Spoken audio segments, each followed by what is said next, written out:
இளம் J. Robert Oppenheimer ஒரு புத்திசாலி ஆனால் மன உளைச்சல் கொண்ட இயற்பியலாளர். அவரது மனம் நிலையற்றதாக இருந்தது. அவர் தனது உள் போராட்டங்களுடன் போராடினார். இது அவரது மேதைமைக்கு ஒரு இருண்ட பக்கத்தை அளித்தது. ஐரோப்பாவில் தனது படிப்பை தொடர்ந்தார். அங்கு நீல்ஸ் போர் போன்ற சிறந்த விஞ்ஞானிகளை சந்தித்தார். இந்த சந்திப்புகள் அவரது அறிவார்ந்த பயணத்தை மேலும் செழுமைப்படுத்தின. அமெரிக்கா திரும்பியதும் அவர் குவாண்டம் இயற்பியலின் முன்னணி ஆசிரியரானார். ஆனால் அவரது இடதுசாரி அரசியல் மற்றும் கம்யூனிஸ்டுகளுடனான தொடர்புகள் அவரை சர்ச்சைக்குரிய நபராக மாற்றின. ஜெனரல் லெஸ்லி க்ரோவ்ஸ் ஒரு ரகசிய போர்க்கால திட்டத்திற்கு அவரை தேர்ந்தெடுத்தார். அதுதான் மன்ஹாட்டன் திட்டம், உலகின் போக்கையே மாற்றவிருந்த ஒரு முயற்சி. ஓப்பன்ஹைமர் லாஸ் அலமோஸில் சிறந்த விஞ்ஞானிகளை ஒன்றிணைத்தார். பாலைவனத்தில் ஒரு ரகசிய நகரத்தை உருவாக்கினார். அங்கு அறிவியலின் உச்சம் அரங்கேறவிருந்தது. நாஜி ஜெர்மனிக்கு முன் அணுகுண்டை கண்டுபிடித்து அவர்களை தோற்கடிக்க வேண்டும் என்ற பந்தயம் தொடங்கியது. இது ஒரு காலக்கெடுவுடன் கூடிய மரண பந்தயம். பதற்றம் அதிகரித்தது. மேதைகள் மோதினர். பாதுகாப்பு அச்சுறுத்தல்கள் எழுந்தன. ஓப்பன்ஹைமரின் தனிப்பட்ட வாழ்க்கை சிதைந்தது. அவரது உள் போராட்டங்கள் வெளிப்பட்டன. அவரது காதல் விவகாரங்கள், அரசியல் தொடர்புகள் மற்றும் தனிப்பட்ட பேய்கள் அனைத்தும் திட்டத்தின் மீதான அழுத்தத்தை அதிகரித்தன. வரலாற்றின் மிகப்பெரிய அறிவியல் சோதனையான ட்ரினிட்டி சோதனைக்கான அழுத்தம் உச்சத்தை அடைந்தது. 1945ஆம் ஆண்டு பாலைவனத்தில் விடியற்காலையில் ட்ரினிட்டி சோதனை நடந்தது. அணுகுண்டு வெடித்தது. ஒரு புதிய சகாப்தத்தின் தொடக்கத்தை அறிவித்தது. அந்த கணத்தில் ஓப்பன்ஹைமர் பகவத்கீதையின் வரிகளை நினைவு கூர்ந்தார். இப்போது நான் மரணமாகிவிட்டேன், உலகங்களை அழிப்பவன்.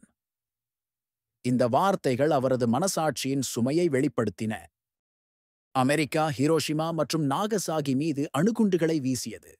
போர் முடிவுக்கு வந்தது. ஆனால் ஓப்பன்ஹைமர் பேரழிவின் குற்ற உணர்ச்சியிலும் திகிலிலும் மூழ்கினார். போருக்கு பிந்தைய காலத்தில் ஓப்பன்ஹைமர் ஒரு தேசிய நாயகனாக போற்றப்பட்டார். ஆனால் அதே நேரத்தில் அவர் அரசியல் எதிரிகளின் இலக்காகவும் மாறினார். லூயிஸ் ஸ்ட்ராஸ் போன்ற அவரது அரசியல் எதிரிகள் அவரது பாதுகாப்பு அனுமதியை ரத்து செய்ய சதி செய்தனர். ஒரு காலத்தில் அமெரிக்காவின் மிகவும் சக்தி வாய்ந்த விஞ்ஞானியாக இருந்த ஓப்பன்ஹைமர் அவமானப்படுத்தப்பட்டு அமைதியாக்கப்பட்டார். அவரது மேதைமை, தேசபக்தி அனைத்தும் கேள்விக்குள்ளாக்கப்பட்டு அவர் ஒரு துரோகியாக சித்தரிக்கப்பட்டார். இது அரசியல் சூழ்ச்சியின் கொடூரமான முகத்தை வெளிப்படுத்தியது. ஐன்ஸ்டீனுடன் நடந்த ஒரு மனதை உலுக்கும் உரையாடலில் ஓப்பன்ஹைமர் ஒரு கேள்வியை கேட்கிறார். அணுகுண்டு உலகத்தை அழிக்கக்கூடிய ஒரு சங்கிலி எதிர்வினையை தொடங்கிவிட்டதா என்று அவர் யோசித்தார். இறுதி காட்சி அணுசக்தி நெருப்பால் பூமி அழிவதை சித்தரிக்கிறது. இது அறிவின் தார்மீக சுமையை மனித குலத்தின் எதிர்காலத்திற்கான ஒரு எச்சரிக்கையாக விட்டுச் செல்கிறது. மேதைமை உலகை மாற்றும், ஆனால் அதற்கு என்ன விலை கொடுக்க வேண்டும்? ஓப்பன்ஹைமரின் கதை அறிவின் சக்திக்கும் அதன் விளைவுகளுக்கும் இடையிலான போராட்டத்தை ஆராய்கிறது. அறிவியல் கண்டுபிடிப்புகள் மனித குலத்திற்கு நன்மை பயக்க வேண்டுமா அல்லது அழிவை கொண்டு வர வேண்டுமா என்ற கேள்வியை எழுப்புகிறது. ஒரு கண்டுபிடிப்பின் தார்மீக பொறுப்பு யார் மீது விழுகிறது? சக்தியை உருவாக்குவது ஒரு விஷயம், அதை எவ்வாறு பயன்படுத்துவது என்பது வேறு. ஓப்பன்ஹைமர் தனது கண்டுபிடிப்பின் கட்டுப்பாட்டை இழந்த ஒரு விஞ்ஞானியின் பிரதிபலிப்பு. அறிவியல் முன்னேற்றங்கள் ஒழுக்க நெறிகளுடன் எவ்வாறு சமநிலைப்படுத்தப்பட வேண்டும் என்பதை இது வலியுறுத்துகிறது. ஒரு கண்டுபிடிப்பின் நோக்கம் அதன் பயன்பாட்டை விட முக்கியமானது என்பதை இது காட்டுகிறது. நாயகர்கள் எவ்வாறு பயத்தாலும் அரசியலாலும் அழிக்கப்படுகிறார்கள் என்பதை இத்திரைப்படம் காட்டுகிறது. ஓப்பன்ஹைமரின் வீழ்ச்சி அதிகாரத்தின் இருண்ட பக்கத்தை வெளிப்படுத்துகிறது. அரசியல் சூழ்ச்சிகள் தனிப்பட்ட வாழ்க்கையை எவ்வாறு சிதைக்கின்றன என்பதற்கான ஒரு சோகமான உதாரணம் இது. ஒரு தேசத்தின் நலனுக்காக உழைத்தவர் எவ்வாறு பலியாக்கப்பட்டார் என்பதை இது விவரிக்கிறது. ஓப்பன்ஹைமர் ஒரு மீட்பராகவும் அழிப்பவராகவும் நினைவுகூரப்படுகிறார். அவரது மரபு மனிதகுலத்தின் வரலாற்றில் ஒரு அழியாத அடையாளத்தை விட்டுச் சென்றது. அவரது கண்டுபிடிப்பு போரின் போக்கையும் உலக அரசியலையும் நிரந்தரமாக மாற்றியது. இது ஒரு மேதையின் சிக்கலான மற்றும் சர்ச்சைக்குரிய மரபை ஆராய்கிறது. நிகழ்வுகள் நேர்கோட்டில் இல்லாமல் பல காலகட்டங்களில் சொல்லப்படுகின்றன. மன்ஹாட்டன் திட்டம் பாதுகாப்பு விசாரணைகள் மற்றும் ஸ்ட்ராஸின் அரசியல் போராட்டங்கள் என கதை பின்னப்படுகிறது. இது பார்வையாளர்களை சிந்திக்கத் தூண்டும் ஒரு சிக்கலான கதை சொல்லும் முறை. காலவரிசை அல்லாத அமைப்பு கதையின் ஆழத்தையும் பதற்றத்தையும் அதிகரிக்கிறது. ஐமேக்ஸ் மற்றும் நடைமுறை விளைவுகள் பயன்படுத்தப்பட்டன. ட்ரினிட்டி சோதனை கணினி கிராபிக்ஸ் இல்லாமல் உண்மையான வெடிப்பு விளைவுகளை பயன்படுத்தி மீண்டும் உருவாக்கப்பட்டது.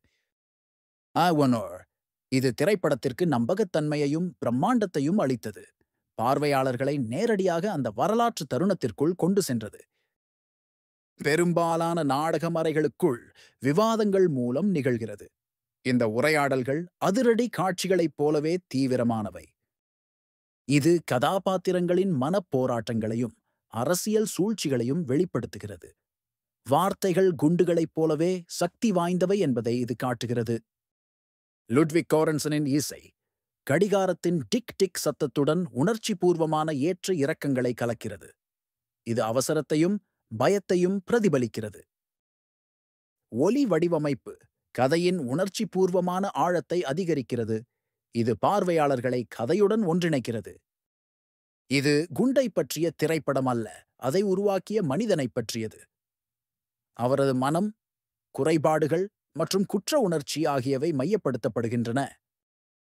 ஓப்பன்ஹைமர் ஒரு வரலாற்று ஆவணம் மட்டுமல்ல, மேதைமை மற்றும் குற்ற உணர்ச்சி பற்றிய ஒரு உளவியல் த்ரில்லர். இது ஒரு காவியத்தின் வீச்சுடன் ஒரு கதாபாத்திரத்தின் நெருக்கமான ஆய்வாகவும் திகழ்கிறது. இந்த வீடியோவில் உங்களுக்கு பயனுள்ள மற்றும் சுவாரஸ்யமான தகவல்களை பகிர்ந்து கொள்ள இருக்கிறோம். வீடியோவை முழுமையாக பாருங்கள். உங்களுக்கு பிடித்திருந்தால் லைக் செய்யவும், ஷேர் செய்யவும் மற்றும் எங்கள் சேனலை சப்ஸ்கிரைப் செய்ய மறக்காதீர்கள். உங்களின் ஆதரவு எங்களுக்கு மிக முக்கியம்.